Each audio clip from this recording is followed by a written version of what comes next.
पूर्वी हायकोर्टचा लिपिक पदाचा पेपर आणि त्याचा देत असताना आलेल्या लोकांना अडचणी म्हणजे मुलांना ज्याच्यामध्ये सॉफ्टवेअर चालत नव्हतं, कीबोर्ड चालत नव्हते, छत्रपती संभाजीनगर असेल त्याच्याबरोबर कल्याण आणि काही जिल्ह्यांमध्ये बऱ्याच सेंटरवर अडचणी मुलांना तिथं आल्या आणि मुलांची मागणी आहे की पेपर हा परत झाला पाहिजे। तर मुलांचं जे म्हणणं आहे ते सांगण्यासाठी मी तिथे अधिकाऱ्यांना आणि हायकोर्टच्या सर्व प्रमुख पदाधिकाऱ्यांना भेटण्यासाठी गेलो होतो। चर्चा चांगली झाली, त्यांनी सगळा विषय समजून घेतला आणि त्या बाबतीत ते सकारात्मक आहेत की मुलांच्या बाजूने पुढच्या 2 ते 3 दिवसांमध्ये आम्ही निर्णय घेणार म्हणजे घेणार। आज सीपी साहेबांकडे जाण्याचं कारण म्हणजे तुम्हाला सगळ्यांना माहीत असेल की जेव्हा आम्ही MPSC मध्ये गेलो होतो पेपर फुटला हे सांगण्यासाठी पुराव्यासकट, तेव्हा त्यांना सगळे पुरावे दिले। आम्ही बोलल्यानंतर भेटल्यानंतर लगेचच्या लगेच त्यांनी तपास हा मुंबई पोलिसांकडे दिला। मुंबई पोलिसांच्या त्या PI जे आहेत जे हा सगळा तपास बघतायत त्यांच्याबरोबर सुद्धा आमची काही दिवसांपूर्वी चर्चा झाली, पण फक्त चर्चाच झाली, पुढे काही झालंय असं आम्हाला वाटत नाही। त्यामुळे हा तपास प्रमुख अधिकारी म्हणून मुंबईचे हे CP साहेबांकडे आहे। त्यामुळे CP साहेबांकडे जाऊन या मुद्द्यांवर आम्ही परत चर्चा करणार आहोत की मुलांच्या भवितव्याचा विषय इतका महत्त्वाचा असताना सुद्धा जर MPSCचा पेपर जो फुटलाय त्या बाबतीत तुम्ही कुठंच काही चर्चा करत नसाल, नाहीतर तपासच पुढे जाणार नसेल तर हे योग्य नाही। त्या बाबतीत ते काय बोलतात एकदा भेटल्यानंतर मी आपल्या सर्वांना सांगेलच। आणि त्याच्याचबरोबर CP साहेबांना भेटत असताना काही दिवसांपूर्वी त्यांना एक पत्र SRAच्या बाबतीत मिटकर नावाचा जो अधिकारी त्याच्याबद्दल मोकोका त्यांच्यावर लावण्यात यावा आणि हायकोर्टली निकाल देऊन सुद्धा जी कारवाई त्या ठिकाणी होत नाही त्याच्यामध्ये एका कंडिशनच्या अंतर्गत त्याच्या मोकोका सुद्धा लागू शकतो, ती विनंती करण्यासाठी आम्ही सर्वजण तिथे CP साहेबांना भेटण्यासाठी आज जाणार आहोत। मिटकर यांना नेमकं असं काय केलं की तुम्ही थेट मोक्का लावण्याची त्याच्यावर मागणी करताय आणि हा अधिकारी नेमका कोण आहे, बॅकग्राऊंड काय आणि मागच्या तुमच्या सरकार देखील त्यावेळी होतं त्यावेळी देखील हा अधिकारी ऍक्टिव्हली काम करत होता? आणि आमचं सरकार असलं काय नसलं काय, जो अधिकारी चुकीचा तो अधिकारी चुकीचाच आहे। 5,000 कोटीचा भूखंड जो सामान्य लोकांचा आहे, नाही तर जिथं STP प्लांट म्हणजे सिवेज ट्रीटमेंट प्लांट मुंबई वाढतंय, मुंबई जर वाढत असेल तर सिवेज ट्रीटमेंट प्लांट लागणार आहे। मग सिवेज ट्रीटमेंटसाठी वरळीमध्ये आरक्षित केलेली जमीन जर तिथं एखाद्या व्यावसायिकाला सगळ्या कंडिशन्स बाजूला ठेवून जर मिटकरांनी दिले असतील आणि हे प्रकरण जेव्हा कोर्टात गेलं, कोर्टाली सुद्धा मिटकरांवर ताशेरे तिथं ओढलेले आहेत, मिटकरांवर कारवाई करण्यात यावी असं सांगून सुद्धा 6 महिने झाले तरी आतापर्यंत दुर्दैवाने त्या ठिकाणी कारवाई झाली नाही। मग 5,000 कोटीचा भूखंड तो सुद्धा STPचा जर एक अधिकारी मनमानी करून तिथं काही विकसका म्हणजे डेव्हलपरच्या घशात जर घालत असेल तर त्याच्यावर कारवाई का होत नाही कोर्टाली सांगून सुद्धा असा आमचा प्रश्न आहे। त्यामुळे SRAला आम्ही पत्र दिलेलं आहे, त्यांनाही आम्ही 10-15 दिवस तिथं दिलेले आहेत, त्या बाबतीत ते काय करतात हे आम्ही बघूच। आज CP साहेबांना भेटू आणि CP साहेबांची बैठक झाल्यानंतर कमिशनर मॅडमला सुद्धा मुंबई कमिशनरांना याच बाबतीत व इतर विषयांच्या बाबतीत आम्ही भेटणार आहोत। पण मुळात ही जी STPची जागा आहे किंवा STPचा प्रकल्प जो आहे हा मुंबई महानगरपालिका राबवणार आहे किंवा मुंबई महानगरपालिकेच्या अखत्यारीत ते येतं, याचा आणि SRAचा संबंध काय आणि या अधिकाऱ्यांनी परस्पर ती जागा एखाद्या विकासकाला देण्याचा सुद्धा संबंध काय? एक तर तुम्ही बघितलं तर वरळीमध्ये असणारी ही जागा 27,000 स्क्वेअर मीटरची जागा आहे, ही पूर्णपणे आरक्षित STP प्लांटसाठी आहे। मिटकरांनी कागदपत्रे मॅन्युप्युलेट करून त्याच्यामध्ये बदल करून एका डेव्हलपरला ती जागा ट्रान्सिट कॅम्पसाठी त्यातली 10,000 स्क्वेअर मीटरची जागा ट्रान्सिट कॅम्पसाठी दिली SRA कडनं। एक तर त्यावेळेसचा पत्रव्यवहार बघितला तर महानगरपालिकेने या बाबतीत तिथं SRAला विरोध केलेला आहे की ही जागा तुम्ही कोणाला तिथं देऊ नका, तरी सुद्धा तिथं या मिटकर नावाच्या अधिकाऱ्यांनी व त्याचे जे इतर अधिकारी त्यांनी कागदपत्रे लपवून ती जागा 10,000 स्क्वेअर मीटरची जी 5,000 कोटी रुपयाची ती एका बिल्डरला दिली। हा विषय जेव्हा कोर्टात गेला तेव्हा कोर्टाली हे प्रकरण पूर्णपणे समजून घेतलं आणि त्याच्यामध्ये मिटकर जबाबदार आहे हे इल्लीगल गोष्ट करण्यासाठी, कागदपत्राचा हेरफार करण्यासाठी व काही महत्त्वाचे महानगरपालिकेचे कागदपत्र दाबून एखाद्या डेव्हलपरला मदत करण्यासाठी हा मिटकर जबाबदार आहे असं हायकोर्ट मुंबईला तिथं सांगून सुद्धा आणि SRAला तिथं त्याच्यावर कारवाई करा हे सांगून सुद्धा कारवाई त्या ठिकाणी झालेली नाही. आता आम्ही महानगरपालिका मुंबईला भेटण्याचं कारण असं आहे, एक तर पूर्वी तुम्ही पत्रव्यवहार असा केला आहे की 27,000 स्क्वेअर मीटरची जी जागा आहे ती STP साठी आरक्षित आहे आणि ती तशीच तिथं ठेवण्यात यावी. पण आम्हाला असं कळतंय की मुंबई महानगरपालिका आता प्रयत्न करत आहे, नाही तर पत्रव्यवहार राज्य सरकार बरोबर करत आहे की 10,000 स्क्वेअर मीटरची जागा दुसऱ्या कुठल्या तरी डेव्हलपरला त्या ठिकाणी देण्यात यावी. असं जर तिथं होत असेल तर एका बाजूला सुरुवातीला तुम्ही विरोध करता आणि मग आता तुम्ही म्हणता की 10,000 स्क्वेअर मीटरची जी 27,000 पैकी जागा आहे ती तुम्ही एका डेव्हलपरला देऊन टाका. म्हणजे कुठं ना कुठंतरी महानगरपालिका सुद्धा डेव्हलपरच्या बाजूने निर्णय घेत मुंबईच्या सामान्य लोकांना महत्त्वपूर्ण असणारी STP म्हणजे तिथं गटर स्वच्छ करण्याला जे काही प्लांट तिथं लागतो ती जागा डेव्हलपरला सहजपणे त्या ठिकाणी दिलं जात असेल तर आम्ही त्या गोष्टीचा विरोध करतोय. परंतु दादा दोन्ही म्हणजे जसं तुम्ही आता म्हणता की BMC आणि SRA हे दोन्ही विभाग अर्बन डेव्हलपमेंटच्या आत. समजा जर जी महानगरपालिका आधी या प्लॉटला विरोध करत होती तीच महानगरपालिका आता जर हा प्लॉट द्यायला निघालेली असेल तर हे दोन्ही विभाग जे आहे ते एकनाथ शिंदेच्या अंडर येतात. मग या संदर्भामध्ये आपण त्यांच्याशी काही चर्चा केलेली आहे का किंवा पुढचा टप्पा तुमचा त्यांच्यापर्यंत पोहोचून याची तक्रार करण्याचा? एकदा दोनदा त्यांना भेटण्याचा प्रयत्न नाही तर वेळ घेण्याचा प्रयत्न तिथं केला, पण ती काय आतापर्यंत वेळ मिळालेली नाही. कदाचित काही राजकीय आणि महत्वाच्या विषयामध्ये ते व्यस्त असावेत. आज कॅबिनेटची बैठक आहे, ती बैठक झाल्यानंतर आम्ही भेटण्याचा त्यांना तिथं प्रयत्न करू. पण हे जे काय घडलेलं आहे ते अधिकारी लेवलला झालेलं आहे. मिटकर हा जो अधिकारी तो स्वतःलाच तिथला राजा समजतो SRAचा, असं कुठेतरी आम्हाला जाणवतंय. आणि आम्हाला हेही कळालंय की ठराविक मोठे डेव्हलपर सोडले तर बऱ्याच लहान आणि मीडियम डेव्हलपर बरोबर तो कॉन्ट्रॅक्ट करतो, पार्टनरशिप करतो. आणि समजा एखाद्या भूखंडाची जागेची किंमत 1000 पर स्क्वेअर मीटर असेल तर त्याच्यामध्ये कॅशमध्ये अतिरिक्त 200-300 रुपये प्रति स्क्वेअर मीटर हे मिटरना तिथं पार्टनरशिपमध्ये द्यायला तो भाग डेव्हलपरला मिटकर हा भाग पाडतो. असंही काही गोष्टी SRA मध्ये तिथं सुरू आहे. SRA कशासाठी आलेली आहे तर गरिबांना घरं देण्यासाठी आलेली आहे.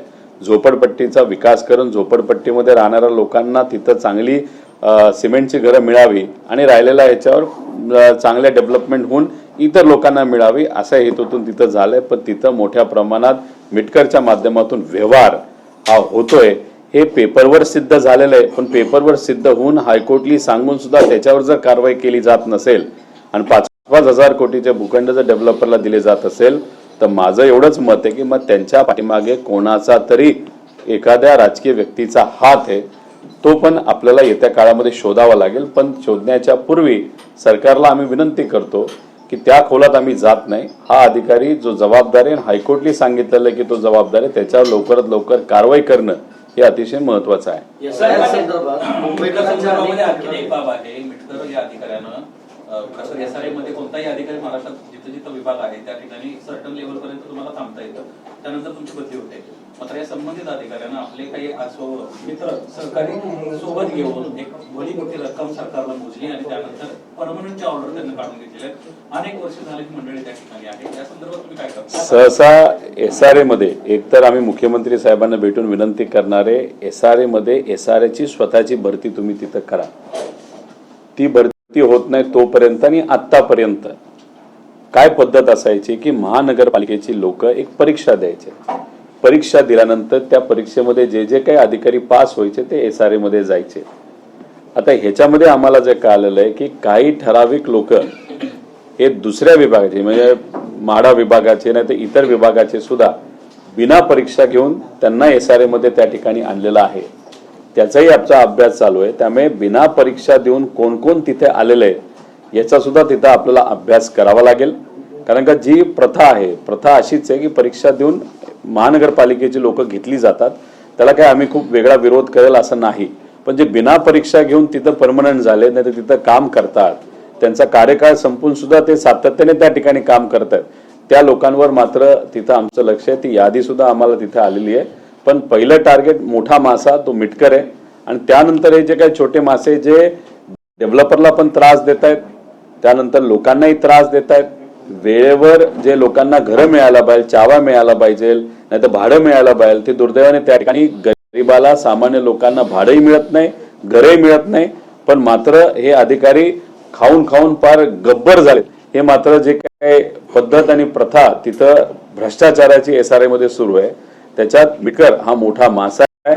त्याच्यावर पहिली कारवाई होणं हे महत्वाचं आहे. आणि मी करा असं म्हणत नाही, हायकोर्टली सांगितले तरी जर कारवाई करत नसेल तर याच्या मागे कुठल्या तरी मोठ्या व्यक्तीचा हस्तक्षेप आहे. परंतु यामध्ये कोणी IAS ऑफिसर तुमची लॉबी वगैरे यामध्ये जोडली गेली आहे का? कारण की खरं तर प्रत्येक प्राधिकरणावरती एक IAS ऑफिसर अपॉइंटेड नेमलेला असतो.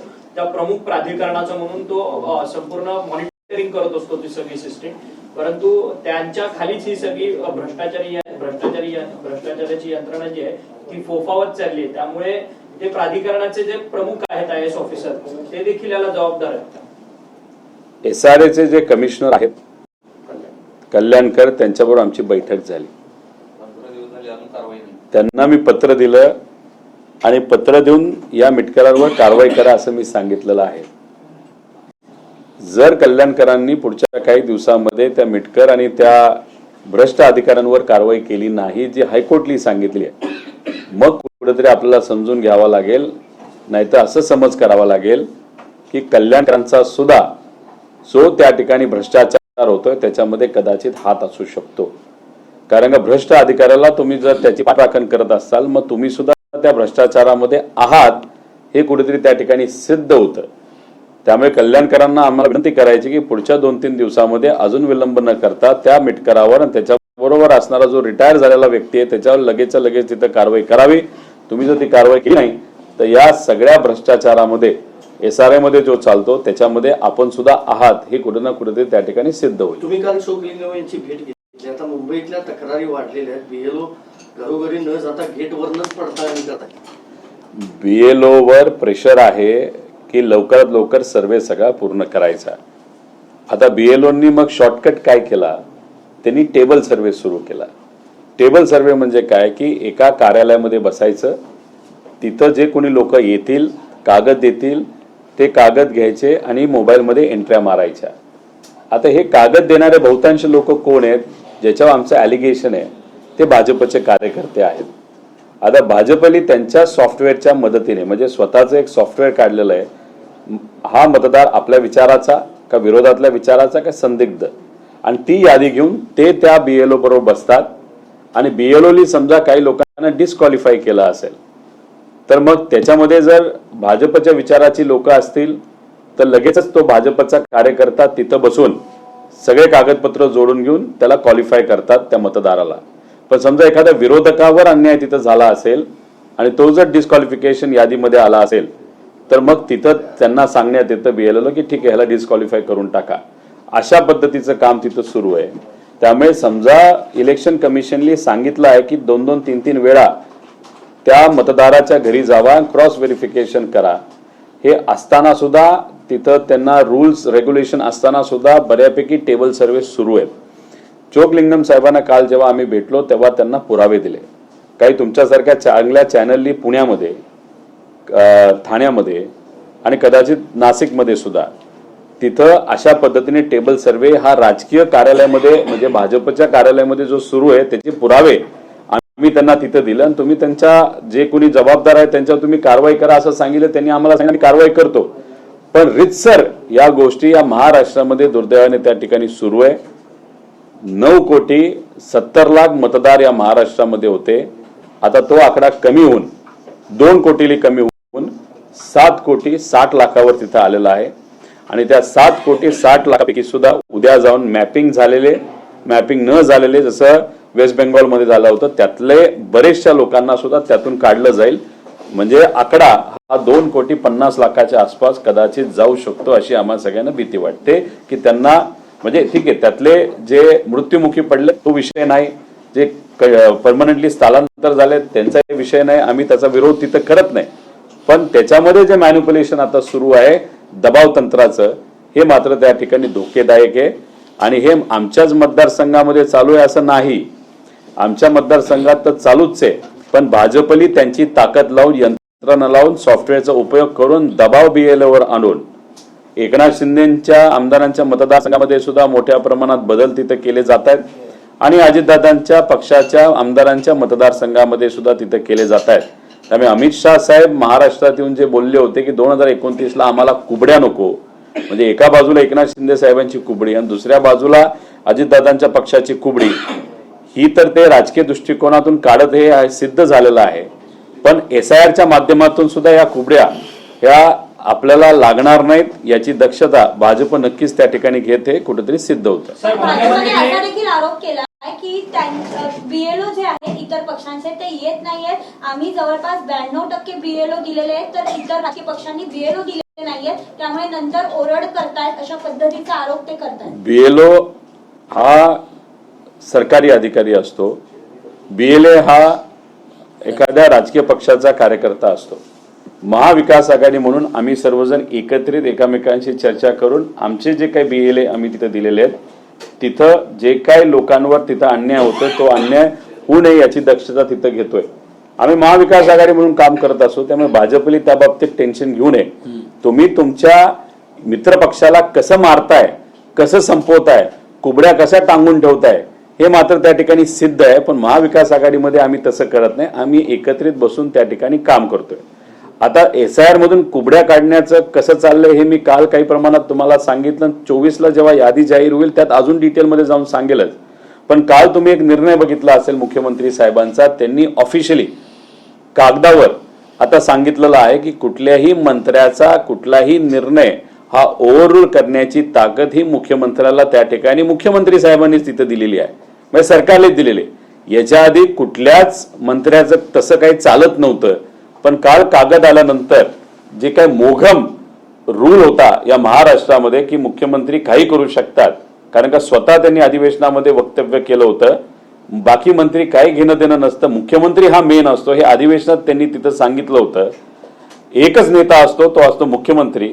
हे आता आजपर्यंत अघोषित जे होतं, काल प्रिंट आल्यामुळे GR काढल्यामुळे ते कुठंतरी आता घोषित झालेलं आहे. त्यामुळे एकनाथ शिंदे साहेब आणि अजितदादांचा पक्ष या सगळ्या गोष्टी किती दिवस सहन करतील हे त्यांनाच त्या ठिकाणी विचारावं लागेल.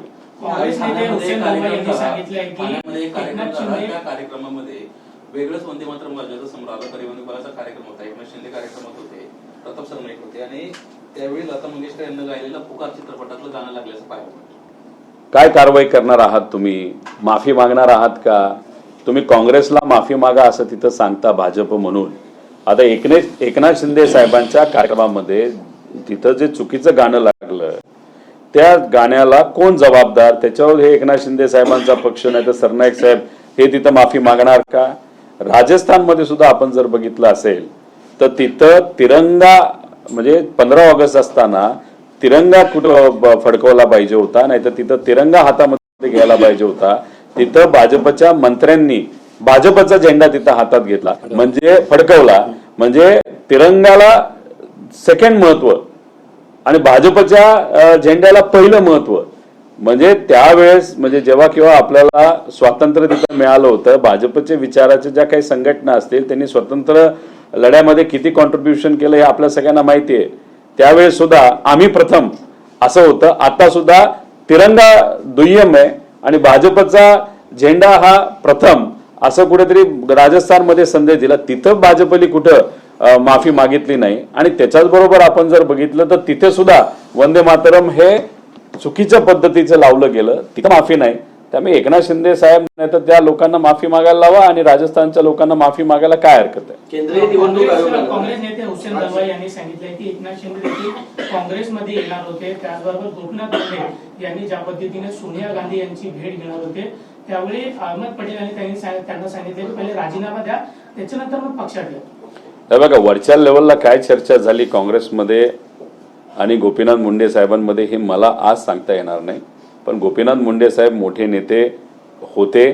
गोपीनाथ मुंडे साहेब असतील, फुंडकर साहेब असतील, खडसे साहेब असतील, महाजन साहेब असतील, यांनी सगळ्यांनी मिळून प्रामाणिकपणे भाजपचा पक्ष जो सत्तेत अनेक वर्ष नव्हता तो जिवंत ठेवला आणि 2014ला सत्तेत येण्यासाठी या सगळ्यांनी मिळून तिथं प्रयत्न केले. महाजन साहेब आधी गेले होते, पण बाकी सर्व नेते होते. आणि पण नंतरच्या काळामध्ये आपण बघितलं असेल की मुंडे साहेबांवर आणि सगळ्या नेत्यांवर मोठ्या प्रमाणात भाजपकडनं तिथं अन्याय झाला, हे मात्र मी तिथं सांगू शकतो. पण काँग्रेसच्या नेत्यांमध्ये आणि त्या नेत्यांमध्ये काय चर्चा झाली हे मात्र मला सांगता येणार नाही. केंद्रीय निवडणूक आयोगानं राज्य निवडणूक आयोगात निर्देश दिलेत, SIR ची मोहीम झाल्याशिवाय कुठल्याही निवडणुका घेऊ नका. 20 जिल्हा परिषदा, 211 पंचायत समित्यांच्या निवडणुका 2027 मध्येच होणार आहेत. आता होऊ शकतील. काय आहे की SIR ची प्रक्रिया म्हणजे आम्हाला जे वाटत होतं एक्सटेन्शन देण्यात यावं का, आज म्हणजे काल मध्यरात्री कदाचित 100% व्हेरिफिकेशन हे इलेक्शन कमिशनचं झालेलं आहे.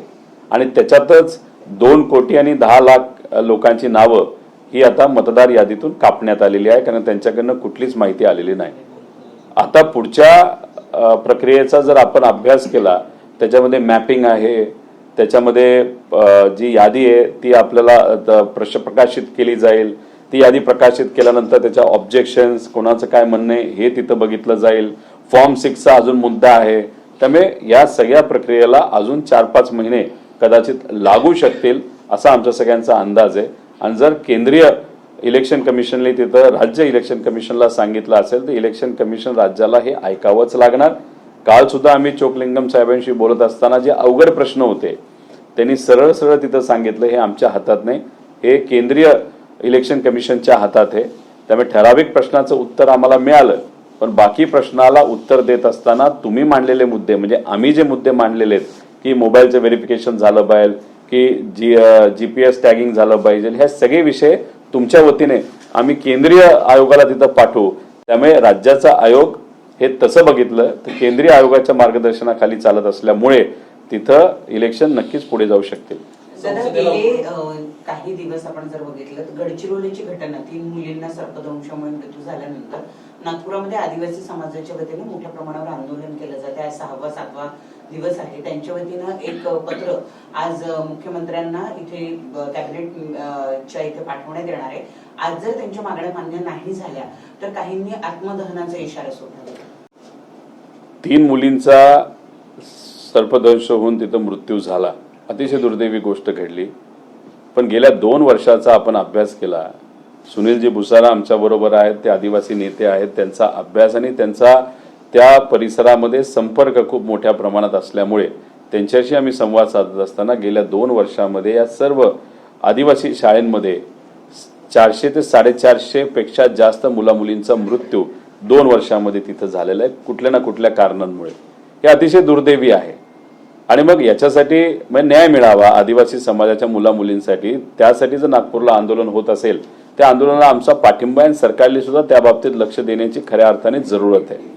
काही दिवसांपूर्वी तुम्ही बघितलं असेल की हॉस्टेलच्या बाबतीत म्हणजे आदिवासी मुलांचं जे हॉस्टेल मोठ्या मोठ्या शहरांमध्ये आहे त्याच्यामध्ये त्यांनी कंडिशन्स टाकल्या होत्या.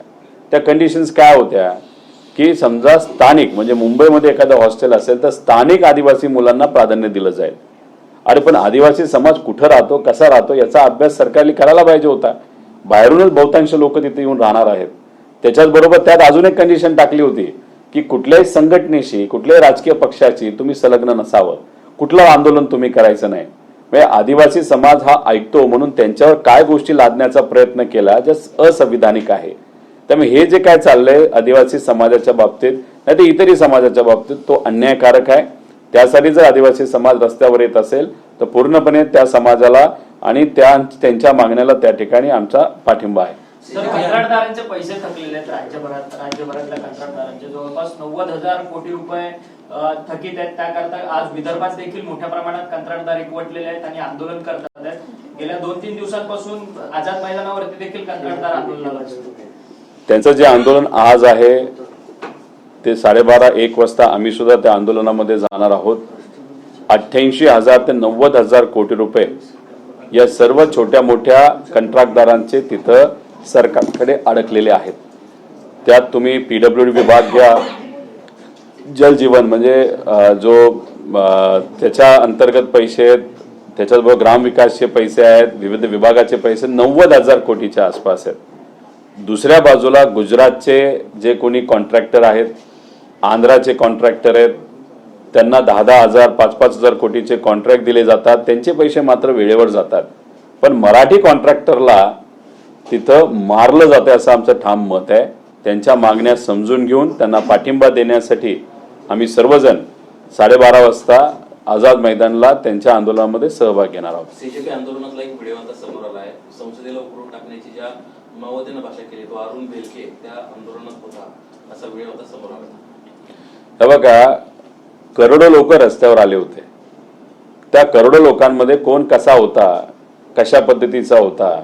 आता करोडो लोकांमध्ये एखाद दुसरा जर तशा प्रवृत्तीचा व्यक्ती असेल तर मग एका व्यक्तीमुळे करोडो लोकांना तुम्ही जर नक्षलवादी बोलत असाल तर हे योग्य नाही. दिल्ली पोलिसांकडनं लाठीचार्ज केला गेला, त्याच्यामध्ये तिथे पोलीस विभागाचे किती लोक होते, त्याच्याच बरोबर जे काही रायट मॅनेजमेंटचे जे असतात ते किती होते आणि भाजपचे कार्यकर्ते किती होते याचाही अभ्यास तिथं झाला पाहिजे.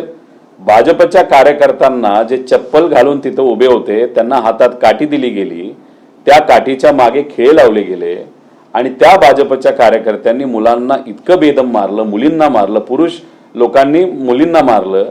त्याच्याबद्दल तुम्ही काय बोलणार आहात? त्यामुळे एका व्यक्तीमुळे करोडो मुलांना तुम्ही नक्षलवादी बोलत असाल तर ते योग्य नाही. त्याच्याच बरोबर आपण जर बघितलं तर महाराष्ट्राचाच एक कुठला तरी अहवाल काल परवा एका न्यूजपेपरमध्ये आलेला आहे. लाखो व्हिडिओज हे 5 महिन्यामध्ये मुलांनी केलेले कुठे ना कुठेतरी ते दाबण्यात आले, नाही तर बंद पाडण्यात आले, नाहीतर मेटा नाही तर ह्या लोकांना सांगून ते थांबवण्यात आले. मग अभिव्यक्ती स्वातंत्र्यावर हा अन्याय आहे असंही आपल्याला त्या ठिकाणी म्हणता येईल. त्यामुळे एका व्यक्तीमुळे करोडो लोकांना बदनाम जर हे सरकार नाहीतर केंद्र नाहीतर राज्य सरकार करत असेल हे योग्य नाही. आणि दिल्लीमध्ये जे काय लाठीचार्ज झाला त्याच्यामध्ये असणारे जे नॉन पोलीस लोक होते ते कोण होते यांचं फेस रेकग्निशन करून ते शोधणं आणि त्यांच्यावर कारवाई करणं हे पण तितकंच महत्वाचं आहे. शिवसेनेची सुनावणी सुरू आहे गेले काही दिवस. मुख्यमंत्री असताना एकनाथ शिंदे हे काँग्रेसमध्ये येण्यासाठी तयार झाले होते. झालं. त्याला शिवसेनेची सुनावणी सुरू आहे. ज्या पद्धतीने ही सुनावणी होते त्याच पार्श्वभूमीवर राष्ट्रवादीचं काय होईल असा सुद्धा प्रश्न उपस्थित केला जातोय. मुळात आता जी शिवसेनेची सुनावणी सुरू आहे कोणाच्या समोर आहे? कोणाच्या समोर आहे सुनावणी? सीजे. ते मी एक तुम्हाला सांगतो, सुनावणी चांगल्या पद्धतीने चालली. सिब्बल साहेब कदाचित हे शिवसेनेचे म्हणजे उद्धव ठाकरे साहेबांचे कदाचित ते वकील सुद्धा आहेत, बरोबर ना? सिब्बल साहेब सुनावणी म्हणजे त्यांनी जे मुद्दे मांडलेले आहेत ते खूप सुंदर पद्धतीने चांगल्या पद्धतीने मांडलेले आहेत. पण चीफ जस्टिस ऑफ इंडियाच्या समोर ती सुनावणी तिथं चालू आहे. चांगला युक्तिवाद हा सिब्बल साहेबांकडनं केला जाईल. सुप्रीम कोर्टाकडनं सुद्धा काही प्रमाणात सरकारवर ताशेरे ओढले जातील. पण जेव्हा सुनावणी चांगल्या पद्धतीने होते आणि आपल्याला असं वाटतं की आता निर्णय हा ज्यांच्यावर अन्याय झाला त्यांच्या बाजूली होईल, तेव्हा निर्णय देताना मात्र मी तुम्हाला आजच सांगतो असं होऊ नये, कारण ते संविधानाच्या विरोधात आहे.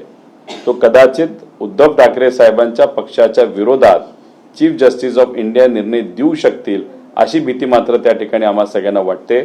कारण का चीफ जस्टिस ऑफ इंडियाचं जे काही वागणूक आहे गेल्या काही महिन्यांमध्ये, तर त्या सगळ्या गोष्टी आपण जर बघितल्या तर कुठेतरी सरकारच्या बाजूली झुकण्यासारख्या त्या आहेत. आणि त्यांच्यासमोर ही सुनावणी होत असेल तर उद्या जाऊन हा निर्णय कदाचित हा सत्ताधाऱ्यांच्या बाजूने लागू शकतो अशी मात्र भीती त्या ठिकाणी आम्हाला वाटते. जेव्हा आम्ही सीजीआयच्या विरोधात बोलतोय त्याचा अर्थ न्याय व्यवस्थेवर आमचा विश्वास नाही असं नाही, आमचा विश्वास आहे, बाकी जजेसवर विश्वास आहे. पण एखादी व्यक्ती जेव्हा खूपच सरकारच्या बाजूली झुकलेली वाटते त्यांच्यासमोर एखादी सुनावणी होत असेल तर सुनावणी सुंदर होईल. सगळ्या सामान्य लोकांना आणि पक्षाला असं वाटेल ज्यांच्या अन्याय झालं की आता आपल्या बाजूनेच निर्णय घेतला जाईल. पण आम्हाला 2दा अनुभव आलेला आहे माझ्या व्यक्तिगत जीवनामध्ये की एखादा फोन आला नाहीतर कुणीतरी दबाव टाकला तो निर्णय त्या ठिकाणी बदलला जातो. त्यामुळे सुनावणी चांगली झाली असली निकाल काय येतो याच्याकडे आपण सगळेजण लक्ष देऊन राहू द्या की या सिस्टममध्ये या लोकशाहीमध्ये ज्याला एक महत्वपूर्ण स्तंभ आपण समजतो संविधान टिकवण्याचा, जगवण्याचा आणि जिवंत ठेवण्याचा, तो म्हणजे ज्युडिशरी. या बाबतीत अजूनपर्यंत त्या ज्युडिशरीमध्ये कुठेतरी लोकशाही टिकवणारे लोक आहेत का हे मात्र त्या ठिकाणी आपलं बघावं लागेल. सर, SIR जो प्रश्न तुम्ही मगाशी मांडलात, 35% फॉर्म जे आहेत ते मुंबईमधनं कलेक्ट झाले नाहीयेत आणि पूर्ण जर महाराष्ट्रातनं बघितलं तर 21% फॉर्म कलेक्ट झालेले नसल्याचा आकडेवारी जी आहे ती आता समोर आलेली पाहायला मिळते. नाही, कालच ही आकडेवारी मी सांगितली. याच्यात जर आपण मतदारांमध्ये हा आकडा बघितला तर 2 कोटीपेक्षा जास्त हा आकडा आहे. त्याच्याच बरोबर ज्या लोकांचे डॉक्युमेंट्स आलेत म्हणजे 7 कोटी 60 लाख हे जे काय म्हणजे त्यांच्याकडची माहिती गोळा झालेली आहे त्याच्यात पण आता उद्या जाऊन पुढच्या 3 महिन्यामध्ये मॅपिंग केलं जाणार आहे की यांचे वडील कोण, मग ह्यांचं पूर्वी कोण, कुठं राहत होतं, कसं राहत होतं, सगळे कागदपत्र तिथं बघितले जातील आणि त्याला 3 कॅटेगरी केल्या जातील. एक मॅप्ड अप्रूव्ड, ती ओके, ते मतदान करू शकतील. अनमॅप्ड जे रिजेक्ट होणार आहेत म्हणजे 2 कोटीमध्ये हा आकडा वाढणार आहे. आणि वेस्ट बेंगॉलमध्ये एक दुसरी कॅटेगरी करण्यात आली होती, ती कॅटेगरी अशी होती संदिग्ध. त्यामुळे इथे सुद्धा संदिग्ध यादी ही काढली जाणार आहे आणि त्यांना मतदान करण्याचा हक्क मिळेल असं वाटत नाही. आणि वेस्ट बेंगॉलमध्ये तुम्हाला सांगतो जी संदिग्ध यादी आहे ती 30, 35, 40 लाखाची होती. आता कोर्टाली सुद्धा निकाल देत असताना इतका विचित्र निकाल दिला की त्याच्यामध्ये त्यांनी एक तिथं आयोग सारखं काहीतरी निर्माण केलं आणि त्याच्यासमोर ही सुनावणी होणार. आता 30-35 लाख जर तिथं संदिग्ध यादी असेल तर 4 महिन्यामध्ये सुनावण्या किती झाल्या? 38,000. किती लोकांना त्याच्यातून मतदान करण्याचा हक्क दिला गेला? 28,000, म्हणजे 80%. म्हणजे हे जे काय 40 लाख लोकांना मतदान करून दिलं नाही वेस्ट बेंगॉलमध्ये त्यातले 80% हे खरे मतदार होते. पण 4 महिन्यात जर फक्त 38-40,000 होतात म्हणजे वर्षाला 1,20,000 म्हणजे 5 वर्षात 6 लाख म्हणजे 40 लाख लोकांपर्यंत पोहोचायला त्यांना 5 इलेक्शन जावे लागतील तेव्हा ते पोहोचतील.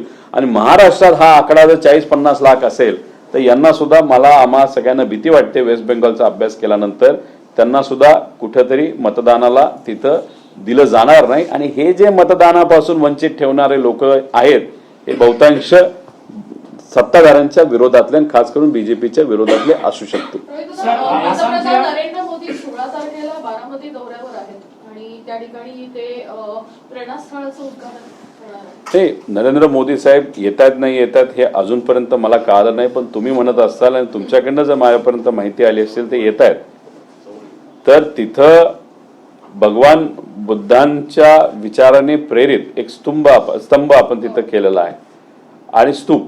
आणि तिथं त्या गोष्टीची उद्घाटन हे देशाचे प्रमुखांच्या हस्ते व्हावी अशी सगळ्यांची तिथं इच्छा होती. फक्त ते एकटे नसणार आहेत, अनेक लोकांना तिथं इन्व्हाइट केलेलं आहे.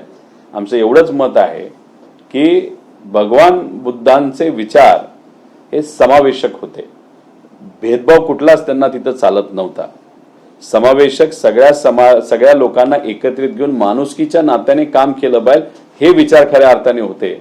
त्यामुळे त्या कार्यक्रमाला आल्यानंतर भाजपचे जे कुठले नेते तिथे येतील त्यांनी श्री भगवान बुद्धांचा विचार सामावून घेऊन माणुसकीच्या नात्याने राजकारण करायला कुठेतरी शिकलं पाहिजे. हा सुद्धा कदाचित संदेश साहेबांना त्या ठिकाणी द्यायची इच्छा असावी असं आपल्याला म्हणता येईल. आसामच्या मुख्यमंत्र्यांनी एक निर्णय घेतलेला आहे. एकच मिनिट. मागच्या काही दिवसांपासून सुप्रिया सुळे या एनडीएमध्ये मंत्रिपदाची शपथ घेतील आणि ते 30 तारखेच्या आत होईल अशा पद्धतीची खूप जोरदार चर्चा आहे. त्याच काळामध्ये एनडीए सोबत जे महत्वाचे नेते आहेत खास करून पंतप्रधान नरेंद्र मोदी यांच्यासोबत आपल्या पक्षाची जी जवळीकता आहे ती सातत्यानं कुठेतरी वाढताना दिसते. तसे पुरावे देखील माध्यमांमधून समोर येतात. खरंच असं होणार आहे का आणि तुम्ही एनडीए सोबत जाणार आहे का? कारण कार्यकर्त्यांना देखील जिल्हाध्यक्षांना देखील हा सवाल उपस्थित केला होता. नेमकी सत्यता या संदर्भातली काय ना रोहित पवारांचा स्टँड काय असेल? नाही, मला असं कळतं की तुमच्या काल मीडियाच्या बातम्यातून सुद्धा आपण पवार साहेबांची भूमिका स्पष्टपणे तिथे कुठेतरी भाजप बरोबर आपण जाणार नाही, एनडीए बरोबर जाणार नाही ही स्पष्ट भूमिका आहे. आणि आम्ही पवार साहेबांच्या विचाराने काम करणारे कार्यकर्ते आहोत. आमची भूमिका ही एनडीए बरोबर आणि भाजप बरोबर जाऊ नये अशी तिथं आहे.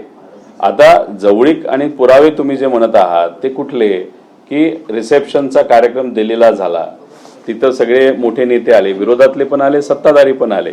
तो सामाजिक पेक्षा व्यक्तिगत कार्यक्रम होता आणि ती आपली परंपरा आहे की तिथं व्यक्तिगत कार्यक्रम असेल तर सगळे नेते तिथे येतात.